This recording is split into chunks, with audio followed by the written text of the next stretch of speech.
How to release your anger.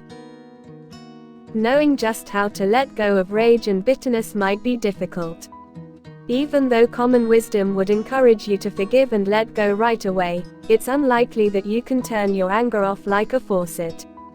You are allowed to be irritated, annoyed, and angry. But before we get into the specifics of how to let go of anger, let's get one thing clear. Those emotions are perfectly normal and have no inherent flaws. Because anger is a response to a perceived threat, it might set off our fight or flight mechanism. According to the American Psychological Association, when you're upset, your body releases cortisol, adrenaline, and other hormones that can affect things like sweating, heart rate, and blood flow. Prolonged anger can eventually increase the risk of hypertension, heart disease, ulcers, and bowel problems, much like persistent stress does.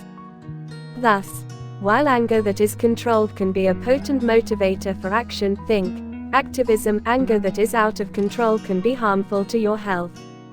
Therefore, it's best to attempt to accept your anger, learn from it, and then, let it go. It's simpler than done, sure, but because of this, we sought the counsel of specialists on the best way to proceed. Be honest, you're angry. You might feel pressured to bury your resentment in addition to hastening toward forgiveness.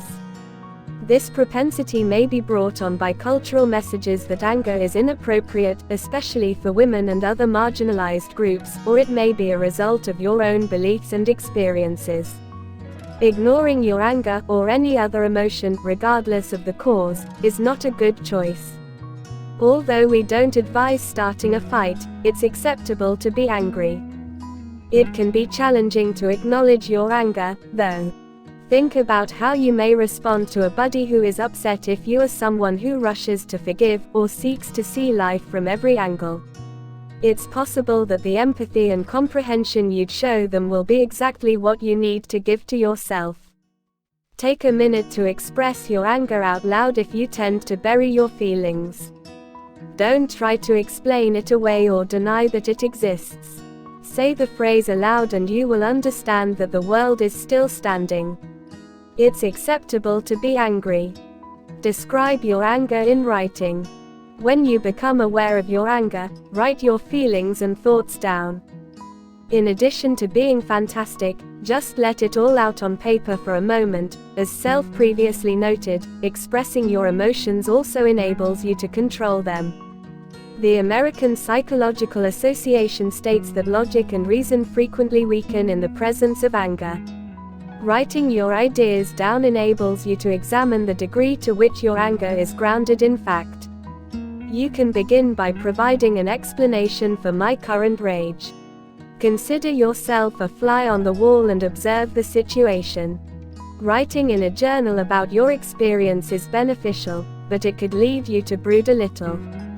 Consider practicing self-distancing, which involves visualizing oneself as an unbiased observer in your experience, if you start to feel worse about your experience.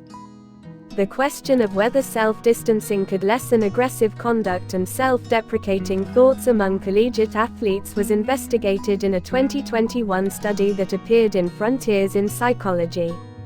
Despite the fact that the study only involved 40 athletes, it did discover that changing one's point of view or adopting a third-person perspective can lessen aggressive conduct, negative self-talk, and to a lesser extent anger.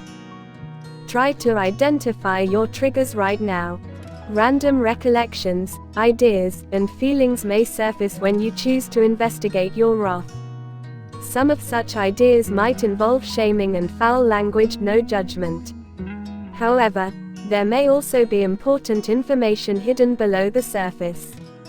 According to the Mayo Clinic, anger can develop when you run out of patience or feel neglected, mistreated, or overlooked. The Mayo Clinic continues, it can also happen when you're going through anything that feels like a previous traumatic event. You can better understand what happened and how you're reacting to it by putting all of your feelings into writing or on a screen. Knowing what prompted your anger might also help you communicate with that person about what transpired if you are upset with them specifically. More on that later. Take several long breaths. When you are certain of what caused your outburst and are cognizant of your triggers, anger might feel intellectual. However, it's not only happening in your head, your body is also reacting in some way. It means that you can do actions that will trigger your parasympathetic nervous system, also known as your rest and digest response, which can help you control your anger to a certain extent. There are many breathing exercises that could be helpful, but you could start by placing one hand on your stomach and the other on your chest while taking slow, deep breaths through your nose. Get moving. The rest and digest system can also be activated by engaging in physical activity if breathing exercises don't appeal to you. This can be accomplished by going on a rage run, giving your quarantine rower your all, taking a brisk walk through your neighborhood, or even mowing your lawn and cleaning your baseboards to a spotless condition. The goal is to distract you from your thoughts while also assisting your body in metabolizing some of the chemicals that were released during an angry outburst. Be careful not to rant. There is nothing intrinsically wrong with venting to a friend or loved one, yet there is conflicting evidence regarding the effectiveness of angry venting. In fact, 112 professionals were asked to keep daily journals about their work experiences for a 2016 study that was published in the European Journal of Work and Organizational Psychology. Researchers discovered that people felt worse the more they complained. That does not imply that you should repress any of your emotions. Just be very deliberate about how you choose to converse. In fact, according to additional research, the listener makes a significant distinction between healthy and unhealthy venting. Researchers examined how undergraduate students who were venting were affected by active listening, paraphrasing what the speaker said, asking follow-up questions, etc., and they discovered that those who spoke to active listeners did feel a bit better, albeit it didn't do much for problem solving. The lesson here is to express yourself, but to be aware of whether it makes you feel better or worse. Look for a beneficial diversion. Finding constructive diversion is sometimes necessary for emotion regulation, but this is not the same as denying or hiding your emotions. It's acceptable to fall back on the fundamentals like cuddling with your pet, cracking jokes with a friend, or watching a little guilty pleasure TV if you're furious and need to cool down before you can fully think. How can you tell if you're merely taking a break or trying to dodge something? According to Andrea Bonia, PhD, a licensed clinical psychologist and the author of Detox Your Thoughts, Quit Negative Self-Talk for Good and Discover the Life You've Always Wanted, the key difference between numbing your emotions and a helpful distraction is what you feel like afterward. It's a good sign that you're controlling your anger without running away from it if you feel slightly better, or at least refreshed, afterward. When you've cooled down, you might want to talk to the person you're furious with. Explaining your reasons for being upset can be part of the emotional processing process when we are furious at another person. It's okay if you've dealt with your anger and don't feel forced to discuss it with the other person.